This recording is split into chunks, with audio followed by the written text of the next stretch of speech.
ہم مدینے کی گلی میں پھر دوبارہ چلتے ہیں۔ حضرت عمر رضی اللہ تعالیٰ عنہ کا دربار لگا ہے۔ ایک شخص کو پکڑ کر لوگ لے آتے ہیں کہ اس شخص نے ہمارے باپ کو قتل کر دیا۔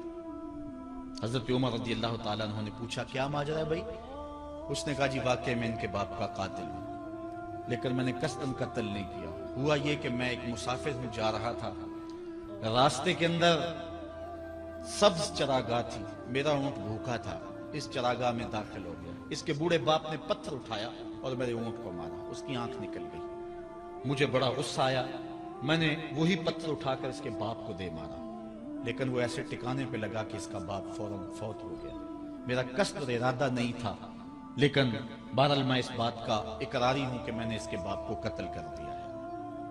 آپ جو حکم سنائیں میں اس کو قبول کروں گا، لیکن میں ایک مہلت مانگتا ہوں کہ میرے دوست، میرے بھائی کی کوئی رقم میرے ذمے ہے، میرے پاس اس نے امانت رکھی ہوئی ہے اور وہ مجھے پتا ہے کہ میں نے کہاں چھپا کے رکھی ہوئی ہے۔ اگر آپ فیصلہ کر دیتے اور میری گردن کاٹ دی جاتی ہے تو وہ امانت جو میں نے رکھی ہوئی ہے سنبھال کر کے، میرے علاوہ کوئی جانتا بھی نہیں ہے، تو وہ اس تک کون پہنچائے گا؟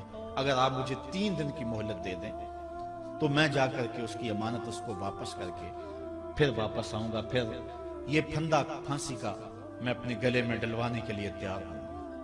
حضرت عمر رضی اللہ تعالیٰ عنہ نے فرمایا کہ کوئی شخص تیری ضمانت دے دے تو ہم تجھے چھٹی دینے کے لیے تیار ہیں۔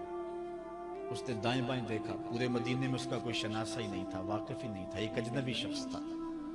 حضرت ابو ذر غفاری کھڑے ہو گئے، کہا حضرت عمر میں اس کی ضمانت دیتا ہوں۔ ضمانت دے دی گئی، وہ چلا گیا۔ تیسرے دن وعدے کا جو وقت تھا، لوگ جمع ہو گئے، دربار لگ گئے، ابھی تک آنے والا نہیں آیا۔ لوگوں نے کہا ابو ذر تو نے غلطی کی ہے، ایک اجنبی کی ضمانت دی اور ابھی تک وہ نہیں آیا، اور میاں صاحب فرماتے ہیں ایک بار جو پھائیں اڑ جاندے ہو پھر کدی نہ پھنس دینے۔ ظاہر ہے وہ چلا گیا، واپس تو نہیں پلٹ کے آئے گا، اسے پتا ہے کہ آگے سیدھی سیدھی میری موت ہے، تو تم نے یہ کیا غلطی کی؟ خیر آپ نے فرمایا کہ اگر وہ نہ آیا تو یہ پھانسی کا پھندا میرے گلے میں ڈال لینا، لیکن بہرحال میں نے اس کی ضمانت دی۔ کچھ عرصہ بیتا کہ دور سے گرد و غبار اڑتا ہوا دکھائی دیا۔ جب صورت واضح ہوئی تو وہی شخص تھا۔ حضرت عمر فاروق رضی اللہ تعالیٰ عنہ کے دربار میں کھڑا ہو کہنے لگا حضرت کسی وجہ سے تاخیر سے پہنچا ہوں، معذرت چاہتا ہوں، اب جو حکم ہے پورا کیجیے۔ حضرت عمر رضی اللہ تعالیٰ عنہ اس کے پھانسی کے احکامات جاری کر چکے تھے۔ آپ نے فرمایا کہ ابو ذر یہ بتا کہ تو نے اس کی ضمانت کیسے دی جب تو اسے جانتا نہیں تھا؟ تو سنو حضرت ابو ذر غفاری نے کیا کہا۔ کہا ایک اجنبی میرے محمد کے مدینے میں پناہ مانگ رہا تھا اور اس نے چاروں سمت دیکھا اور کوئی شخص نہیں تھا جو اس کو امان دیتا اور اس کی ضمانت دیتا، تو میں نے اس لیے ضمانت دے دی کہ نہ بھی آیا تو اپنی جان چلی جائے گی، کل کو یہ تو نہیں کہے گا کہ محمد کے مدینے میں کسی نے ضمانت مانگی تھی، پورے شہر میں کوئی ضمانت دینے والا نہیں تھا۔ اس کو کہا کہ انہوں نے تو ضمانت دے دی، میاں اب تو بتا کہ تو چلا گیا تھا، تجھے جانتا کوئی نہیں تھا، نہ پلٹ کے آتا تو تجھے کوئی پوچھنے والا نہیں تھا، تو تو نے یہ دوبارہ موت کے منہ میں کیوں اپنا سر رکھا ہے؟ تو اس نے کہا کہ میں نے کہا کہ ایک اجنبی کی ضمانت اس ایسے شخص نے دی ہے جو مجھے جانتا بھی نہیں ہے، اور اگر میں نہ گیا تو لوگ قیامت تک اجنبیوں پر بھروسہ نہیں کریں گے کہ اجنبی یوں سلوک کیا کرتے ہیں۔ تو حضرت عمر رضی اللہ تعالیٰ عنہ اس کے پھانسی کے احکام جاری کیے، تو جن کے باپ کو قتل کیا تھا وہ بیٹے کھڑے ہو گئے، کہنے لگے تاریخ کی کالک ہم اپنے منہ پہ ملیں گے، ہم بھی اپنے باپ کے قاتل کو معاف کر دیتے ہیں۔ یہ ہماری تاریخ ہے، یہ ہماری کہانی ہے، لیکن آج ہم کس جگہ پہ کھڑے ہیں اور کیا ہماری صورتحال ہے؟ نہ ہمارا کردار رہا اور نہ ہمارا کوئی تشخص رہا۔ آج ہم نے اپنا تشخص بھی مٹا کے رکھ دیا، اپنے طرز زندگی بھی بدل دی، نہ ہماری باطن کی وہ روشنی رہی، نہ ظاہری وہ صورت رہی کہ ہم پہچانے جائیں کہ حضور کے غلام ہیں، بلکہ آج بھانت بھانت کی بولیاں بول رہے ہیں۔ اقبال نے کیا کہا تھا اپنی ملت پر قیاس اقوام مغرب سے نہ کر، خاص ہے ترکیب میں تجھے قوم رسول ہاشم۔ ایک تو وہ حدیث میں نے آپ کے سامنے رکھی جو حضور کا فرمان ہے، الشیطان جاسم علی قلب ابن آدم، انسان کے دل پر شیطان قبضہ جماتا ہے، جب یہ غافل ہوتا ہے تو وسوسہ اندازی شروع کرتا ہے، اور دل اگر پورا سیاہ ہو جائے تو پھر شیطان کے لیے معاملہ ہی آسان ہو گیا، کیونکہ سمجھو کہ دل کے قلعے کی دیواریں منہدم ہو گئی، اب شیطان جدھر سے مرضی آئے جدھر سے مرضی جائے۔ ہاں اب بھی اس کی اصلاح کا طریقہ ہے جو حضور نے ارشاد فرمایا۔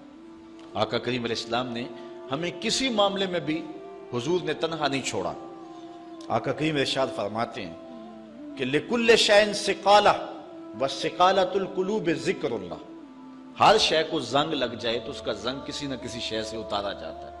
کپڑے میلے ہو جائیں تو صابن وغیرہ سے صاف کر لیتے ہیں، یہ لوہا میلا ہو جائے تو ریگ مار سے صاف کر لیتے ہیں، ہر شے کا زنگ کسی نہ کسی شے سے اترتا ہے۔ اب دل اگر میلے ہو جائیں گناہوں سے تو کیسے دل پاک ہوں گے؟ سقالۃ القلوب ذکر اللہ، کہا اللہ کا ذکر کرو دل ستھرے ہو جائیں گے، دل پاک ہو جائیں گے، جتنا زیادہ ذکر کرو گے اس قدر دل جلا پائیں گے اور دل نور پائیں گے۔ اور بزرگ صوفیہ فرماتے ہیں جب کوئی بندہ ذکر کرنے بیٹھتا ہے اور ایک مرتبہ کہتا ہے اللہ، تو اللہ تعالیٰ اس کی طرف نظر رحمت سے دیکھتا ہے، اور جس کی طرف اللہ نظر رحمت سے دیکھتا ہے اس کے 70 گناہ جل کے راکھ ہو جاتے ہیں۔ تو ایک مرتبہ اللہ کہنے سے 70 گناہ مٹ گئے، پھر یہ بار بار تکرار کرتا رہا تو دل جو ہے وہ آہستہ آہستہ مصفہ ہونا شروع ہو جاتا ہے، دل سیکل ہونا شروع ہو جاتا ہے، دل پاکیزہ ہونا شروع ہو جاتا ہے، اس کے اوپر سے غلاظت، گندگی اور جو دل کے اوپر چڑھا ہوا غلاف ہے وہ اتر جاتا ہے، اور دل پھر انوار پانے لگتا ہے، پھر اس کو ذکر بھی چاشنی دیتا ہے، اس کو فکر بھی لذت دیتا ہے، اس کو نماز اور سجدے میں بھی سرور ملتا ہے۔ جب دل پر نور نہ ہو تو پھر شکایت یہ ہوتی ہے نماز پڑھتے ہیں سرور نہیں ملتا، نیک عمل کرتے ہیں لطف نہیں آتا۔ اصل وہ دلوں کے اوپر حجابات آ چکے ہیں، دلوں کے اوپر پردے آ چکے ہیں، اگر وہ اتر جائیں اور وہ کثرت ذکر کے ساتھ جو ہے وہ پردے اتریں گے۔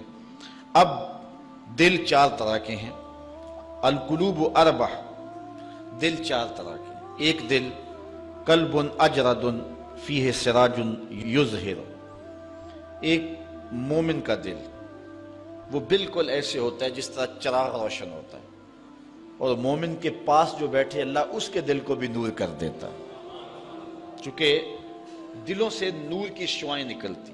کسی زمانے میں لوگ اس بات کو نہیں مانتے تھے جو عقل والے تھے، لیکن اس زمانے کے اندر موجودہ سائنس نے اسیری لہروں کو تسلیم کیا ہے، اور وہ کہتے ہیں کہ جو شخص نیک ہے اس کے بدن سے وہ لہریں نکلتی ہیں، اچھے اخلاق والا، اچھے کردار والا، اور دوسرے پر وہ مرتب ہوتی ہیں، اور جو بدکار ہے، برا شخص ہے، اس کے بدن سے وہ لہریں نکلتی ہیں اور دوسرے پر مرتب ہوتی ہیں۔ اور حضور علیہ السلام نے صدیوں قبل یہ بات بتائی۔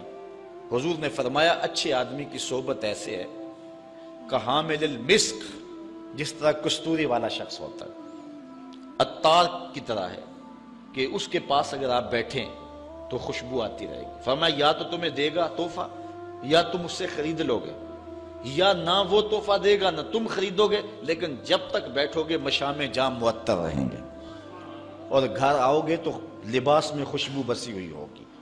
اس لیے اچھے بندے کی صحبت کو حضور نے جو ہے وہ کستوری والے عطار سے حضور نے تشبیہ دی، اور جو برا شخص ہے اس کی مثال حضور علیہ السلام نے بھٹی والے سے مثال دی کہ جو شخص بھٹی والے شخص کے پاس بیٹھے گا یا تو کچھ چنگاری اڑے گی اور اس کے جسم اور کپڑوں کو جلا دے گی، اور اگر چنگاری اڑ کے اس کے بدن کو نہ بھی جلائے تو جتنی دیر بیٹھا رہے گا اس کی بدبو، اس کا دھواں اس کے لیے پریشانی کا باعث رہے گا۔ اس لیے اچھے آدمی کی صحبت کو اختیار کرنے کا حکم دیا۔ ہمارے مشائخ نقشبندیہ کا طریقہ یہ ہے، وہ کہتے ہیں کہ اچھے آدمی کی صحبت میں جا کے بیٹھ جاؤ، نہ تم کوئی بات کرو نہ وہ کوئی بات کرے، اس کے باوجود بھی من میں روشنیاں ہوں گی، من میں اجالے اتریں گے۔ اللہ اکبر۔ وہ میاں صاحب نے کہا تھا نا، چنگے بندے دی صحبت یارو جویں دکان اتاراں، سودا پاویں مول نہ لئیے ہلے آن ہزاراں، تے برے بندے دی صحبت یارو جویں دکان لوہاراں، تے کپڑے پاویں کنج کنج بئیے چنکاں پین ہزاراں۔